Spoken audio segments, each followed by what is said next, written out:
সবাইকে দ্রুতিস ফ্যামিলি ব্লগে স্বাগত। আশা করি সবাই ভালো আছো। আজ একটা বিয়েবাড়ির ব্লগ নিয়ে চলে এসেছি।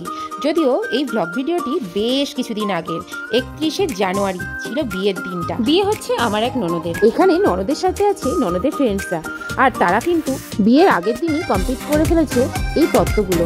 আর এই তত্ত্বগুলো যেদিন বৌভাত সেই দিনই যাবে। তত্ত্বগুলো সাজানো কেমন লাগছে? দারুণ না? আমার তো বেশ ভালো লাগছিল। কনের বাড়ি ঢোকার মুখে খুব সুন্দর ঝাড়বাতি দিয়ে সাজানো হয়েছিল। বিয়ের আগের দিন প্যান্ডেলটা কতদূর সাজানো হলো সেটা দেখার জন্য আমরা প্যান্ডেলের ভেতরে চলে গেলাম। আর এই দেখো, রাত তখন 1টা বাজে, আর সোনু তখন ভূতের গল্প এটা ওটা গল্প আমার সাথে বলার জন্য ব্যস্ত।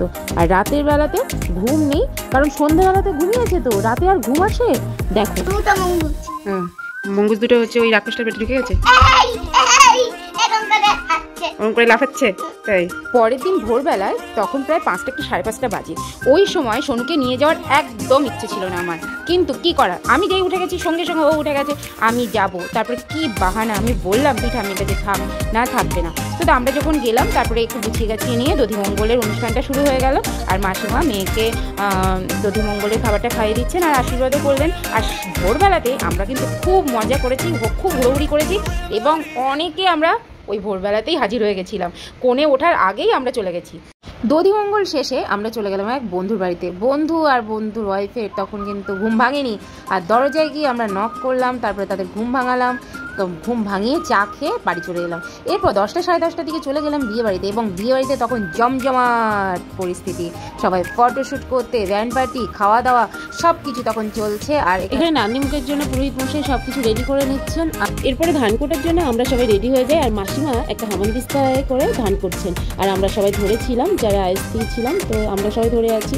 আর এখন তো আর সেই ঢেকি পাওয়া যায় না, তো কি করার, সেই জন্য এই হামানদিস্তার ব্যবস্থা। এখানে অনেকে আছেন যাদেরকে আমি আগে কখনো চিনতাম না, কিন্তু এই অনুষ্ঠানগুলোতে এক জায়গায় যখন ওই তখন হুড়োহুড়ি আনন্দের মধ্যে দিয়ে সবার সাথে সবার পরিচয় হয়ে যায়, এবং কে যে কাকে চিনি না সেটা আর বোঝা যায় না, সবাই সবাইকে চিনি। বিয়ের অন্যতম একটা রিচুয়াল হলো গঙ্গাবরণ। তো আমরা বগুলা বাজারের কাছে একটা বড় একটা পুকুর আছে, সেখানেই চলে গেলাম। গঙ্গাবরণ করতে যাওয়ার সময় কেউ ভাবেনি কার পায়ে কতটা ব্যথা আছে, সবাই ফাটিয়ে ডান্স করেছে। আর তাছাড়াও গায়ে হলুদের সময় যে কি নাচ হয়েছে তোমরা দেখে নাও ভিডিওটা, আর দেখলেই বুঝতে পারবে। নাচের জন্য যে শিল্পীরা এসছেন, এনারা এসছেন কলকাতা থেকে। তো এরা একটা সুন্দর একটা পরিবেশ তৈরি করেছিল নাচে গানে। তো এনারা তো নাচ শুরু করলেন, তো কিছুক্ষণের মধ্যে আমরাও নাচ শুরু করলাম। নাচটা খানিকটা ছোঁয়াচে রোগের মতো, কেউ যদি একবার শুরু করে দেয় নাচ, অন্যজন তাদেরকে কিন্তু সামলাতে পারবে না। কি আমি কি ভুল বললাম?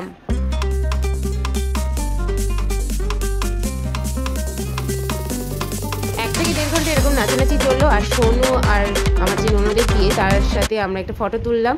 আর এরপরে শুরু হয়ে গেল গায়ে হলুদের অনুষ্ঠান। আর গায়ে হলুদের অনুষ্ঠানটা শুরু হওয়ার আগে আমরা দেখো গাঁদা ফুল ছিটিয়ে ছিটিয়ে দিচ্ছি, বেশ সুন্দর লাগছিল এই সময়টা। সারাদিন এরকম ভীষণ ঘুরোঘুরির মধ্যে ছিলাম, কিন্তু আমাকে দেখে কি বুঝতে পারছো যে আমি ভীষণ টেনশানে আছি? সত্যি আমি কিন্তু সেদিন ভীষণ টেনশানে ছিলাম, কারণ বেশ কিছুদিন মানে 2-3 দিন আগে সুপ্রিম কোর্টের একটা রায় বেরিয়েছে, প্রাইমারির একটা রেজাল্ট আউট হওয়ার কথা আছে। তো তাই নিয়ে মাথার মধ্যে সব সময় একটা টেনশন কাজ করছিল।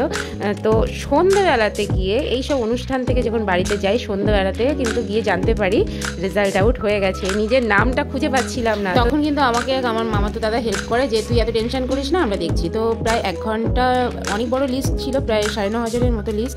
সেই লিস্টটা দেখার পরে তারপরে আমার নামটা যখন পায়, তো খুশিতে খুশি কি বলবো, আমার পরিবারের সবার মুখে হাসি ফুটেছিল। আমার এই বিশেষ সময়ে সাক্ষী ছিল এই দিদি।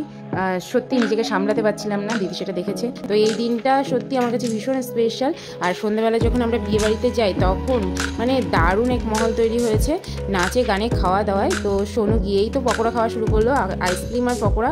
আমরা কিন্তু সেদিন বিয়ে বাড়িতে বেশি কিছু খেতে পারিনি, কারণ ভেতরে টেনশন, তারপরে আনন্দ, সব কিছু মিলিয়ে মিশিয়ে মানে একরকম অন্যরকম ছিল। সোনুও অল্প কিছু খেয়েছিল ওই তাতেই। তারপরে রাত 11টা-12টার দিকে আমরা বাড়িতে চলে আসি। তো আজকের ভিডিওটা যদি ভালো লাগে তাহলে অবশ্যই একটা লাইক করে দিও। আর তোমাদের সাপোর্টে দ্রুতিস ফ্যামিলি ব্লগ তো 20,000 সাবস্ক্রাইব কমপ্লিট করে ফেলেছে। তো তোমরা সবাই আমাদের পাশে থাকো, যেন আমরা খুব তাড়াতাড়ি 50,000 সাবস্ক্রাইব কমপ্লিট করতে পারি। তোমাদেরকে অনেক অনেক ধন্যবাদ দ্রুতিস ফ্যামিলি ব্লগের পাশে থাকার জন্য। সবাই ভালো থেকো, টাটা।